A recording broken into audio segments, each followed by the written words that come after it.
خیابونا شدی رد. ببخش نبودم دست تو بگیرم، ببخش نبودم وقتی سردت بود که به هم به کاپشنو بده من.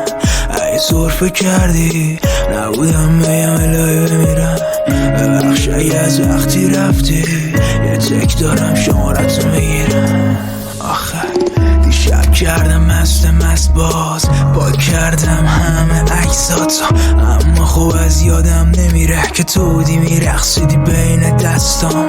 من و تو تنها تو تولدت کلیشم من چیدم دورت، رو میز کادوها با کیک صورتی یه چی فراتر توقعت. شب که خوابیدی بود لباسم تنه تو، دستم خواب رفته بود زیر سرت، موهاتم پخش بود تو صورت من اما راحت خوابم میبرد تو بغلت. بعد تو با تختمون 2 نفره اما الان جای یکی کمه، چراغ خاموش و موزیک پلی، پانتونز که هی میگه فدا سرت. مثل هنسفری بس بودیم به هم، چپ و راستم و حرفا مثل هم، تا که تو ازم برید یالا جدا داریم عرض میریم چقدر. مثل هنسفری بس بودیم به هم، چپ و راستم و حرفا مثل هم، تا که تو ازم بریدی.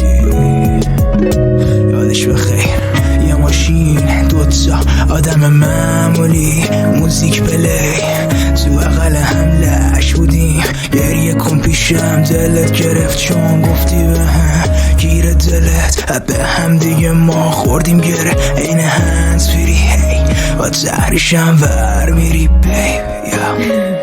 گردنت خیس بود با لبم، خبر نداشت من رو همم که چقدر مرکه‌ای تا که لبت رفت رو لبم. نشستیم و صندوق عقب بود دستات سرد رو تنم، دور میدیدیم شهر و قشنگ انگار سوار بودیم چرخ و فلک. اما الان تو این سرمایه هوا را میرم و کم میشه دم.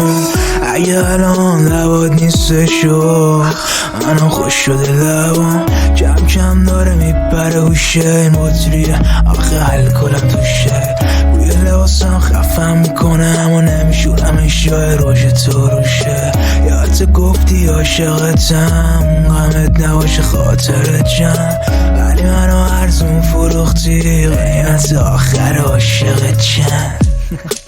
باشه عشقم مثل هنسفری بس بودیم به هم، چپ و راستم و حرفا مثل هم، تا که تو ازم بریدی حالا جدا داریم عرض میریم چقدر. مثل هنسفری بس بودیم به هم، چپ و راستم و حرفا مثل هم، تا که تو ازم بریدی حالا جدا داریم عرض میریم چقدر. هر کار کردم خوشحال باشی گفتی خوشحال نیستی با من، رو پروفایلت قفل چشامم صدام تو هنسفریت هستش یا نه.